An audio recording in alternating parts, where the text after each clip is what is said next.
Hey guys, Josh Hatcher here from Manlihood.com. Listen, it's Sunday, and by now you know that on Sundays we have Spiritual Sunday where we talk about some spiritual things. So I wanted to share a quick story with you, and I share this story because I feel like it's a good practical example of one of the ways that I've seen God move and speak. And I know when people start talking about, well, God told me, it's okay to look at that with a little bit of skepticism sometimes because we want to make sure that they're not just making it up because people make crap up all the time, right? But sometimes God does speak. And if we look at that and we start to examine, how do I know that this is God speaking? We can see very clearly how some things just happen to line up in a way that is very undeniably God. For me, I was in college. I met a girl. And she was the best. She was gorgeous. She liked me. She laughed at my jokes. She enjoyed spending time with me. And as we got to spend time together, I realized, I really like this girl. So I told her, and our relationship kind of bloomed and grew. And as we grew our relationship, it became very clear very early that this was the girl that I was going to marry. And I remember we were all hanging out with some friends, and she walked inside, and I told the friends, I said, I'm going to marry that girl someday. And one of them said, well, what are you waiting for? And, this was my sophomore year of college, and, you have the American dream, and you've got a nice, clear pattern that you're supposed to follow if you're going to do it the right way.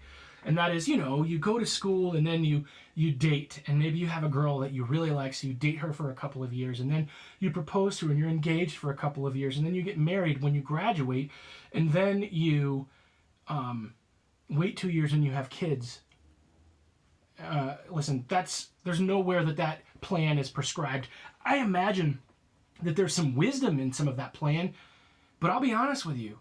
Who says that's the way it has to go? So my friend was like, what are you waiting for? And so it really stuck with me, and it really haunted me as I thought about it. I'm like, I know that I want to marry her. What am I waiting for? What's the point in waiting? Let's get married. So, but I wanted to know for sure. I wanted to know that this was the right decision. So I decided, God, I need you to show me. I really think, based on the way I feel, based on the things that my friends are telling me, based on a lot of other factors that were happening at the time, this is the right decision. But what I didn't have was this clarity and confirmation that it was what God wanted. So I said, God, I want you to show me. So I did something really weird. I opened up my Bible and I said, God, you can speak to me now. And so I just kind of randomly started picking verses. Now, I don't recommend this as your general way of trying to find out what God's saying. I think if you're reading the Bible regularly, if you're looking into what the Word says regularly, a lot of times those verses come out as a part of your regular daily reading.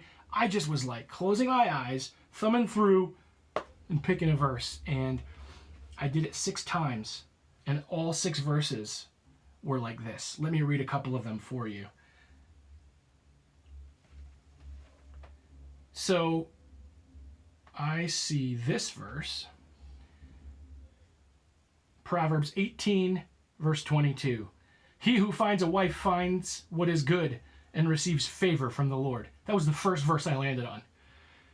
I need you to clarify that again. I want to be sure that this is the right thing. And I read Proverbs 5, verses 18 through 19. May your fountain be blessed, and may you rejoice in the wife of your youth. A loving doe, a graceful deer, may her breasts satisfy you always. May you ever be intoxicated with her love. Okay, 6 times. I randomly picked a verse, thumbing through with my eyes closed, picking it, and then this was another one that came out. But if they cannot control themselves, they should marry, for it is better to marry than to burn with passion. 1 Corinthians 7:9.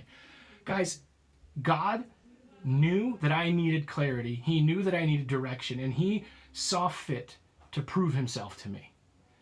So I made the call. I set the date that I was going to propose, and we went to church that night. This was actually not the night that I was going to propose. We went to church the night that God showed me that, And as we're sitting there, the preacher says, if God told you to do something, there's no waiting. You don't need to wait and pray about it. You don't need to set your own time because God has his own schedule. If he tells you to do something, just do it. So I leaned over to my she's my girlfriend at the time, and I said, Zoe, why don't you meet me in the prayer garden in 2 hours? Okay. Because I want to see you there. So I went up and I went back and I actually filled up a pitcher full of hot water, got a towel and my Bible, and I ran up to this garden and I waited for her. And meanwhile, it starts like just raining buckets. It was February. It was cold. So it's like cold rain, and she's coming up, and while she's coming up, her umbrella catches a gust of wind and turns inside out. And she makes it up there, and I took my pitcher of warm water and I washed her feet. And I told her, I said, I want to love you and lead you the way that Jesus does. And I'm going to humble myself and I'm going to serve you. That's what it means to be a good husband, is to serve you. And that's what I want to do. If I'm going to lead you, I need to lead you humbly. And I want you to marry me. Will you marry me? And she said, yes. And then I said, will you marry me this summer on the 4th of July? And she said, yes. And then we did. We got married on the 4th of July in 1998, and 4th of July in 1999, we had twins, which is another story about how God spoke one way and then another to confirm what it was he wanted to say, and I'll tell that story another day. But I just want to tell you this, guys. Whatever it is that God wants to say to you, if you're not sure, you ask him and he'll show you. He'll reveal it. He'll use multiple sources. He'll use his word, things he's already said. He'll talk through other people. You'll know. But don't just make a decision because it seems like the right thing to do. Don't just follow your heart. Follow God. What does he want for you? Anyway, that's my thought for the day, guys, and the story of how I found my wife. And yeah, she is my loving doe. She is my fountain, and it's ever blessed. And I'm very grateful for it. Anyway, love you guys. Thanks for watching. See you soon.